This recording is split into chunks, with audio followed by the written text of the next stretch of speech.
BRS అభ్యర్థి మాగంటి సునీత తన భర్త దివంగత ఎమ్మెల్యే మాగంటి గోపీనాథ్ను గుర్తు చేసుకుంటూ ఓ వేదికపై ఎమోషనల్ అయ్యారు. గోపీనాథ్ గురించి మాట్లాడుతూ భావోద్వేగాన్ని ఆపుకోలేక కంటతడి పెట్టుకున్నారు.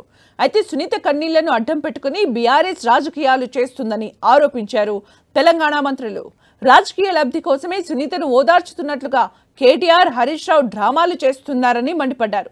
సునీతతో కన్నీరు పెట్టిస్తూ గులాబీ పార్టీ ఓట్లు దండుకోవాలని చూస్తోందని ఆరోపణలు గుప్పించారు మంత్రులు తుమ్మల, పొన్నం ప్రభాకర్.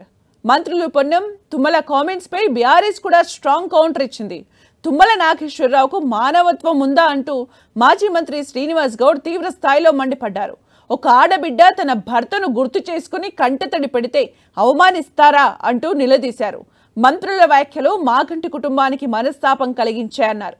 మంత్రులు వెంటనే మాగంటి సునీతకు క్షమాపణ చెప్పాలని డిమాండ్ చేశారు శ్రీనివాస్ గౌడ్. గోపన్న మీ సమస్యలు తలసిగా అనుకునేవాడు.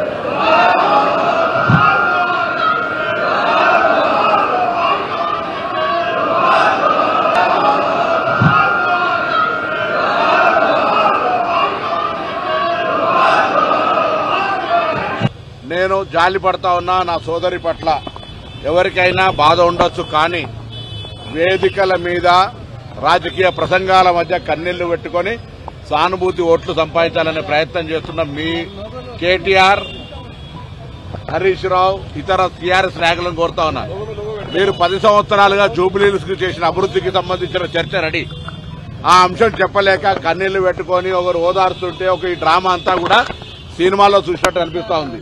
కుడి పక్క కొడుకు, ఒక పక్క బిడ్డ తల్లిని ఓదారుస్తుంటే ఆ ఓదార్చే ఏడుపుని నువ్వు యాక్షన్ అంటే ఆమె చనిపోయినప్పుడు ఎంత బాధపడ్డదో ఇవాళ నీవు అంటే ఆమెకు అంతకన్నా బాధతో కుమిలిపోతా ఉంది.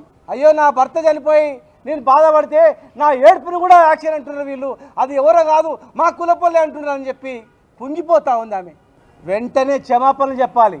పొన్నం ప్రభాకర్ గారు కూడా నేను అడుగుతా ఉన్నా, దయచేసి అలాంటి చనిపోయినటువంటి మీ పట్ల కూడా చాలామంది ఉన్నారు. అట్లా బై ఎలక్షన్స్ వచ్చినాయి, అట్లా జనంలో వచ్చినప్పుడు మొన్ననే చనిపోయిన భర్త గుర్తొచ్చి ఏడుస్తారు.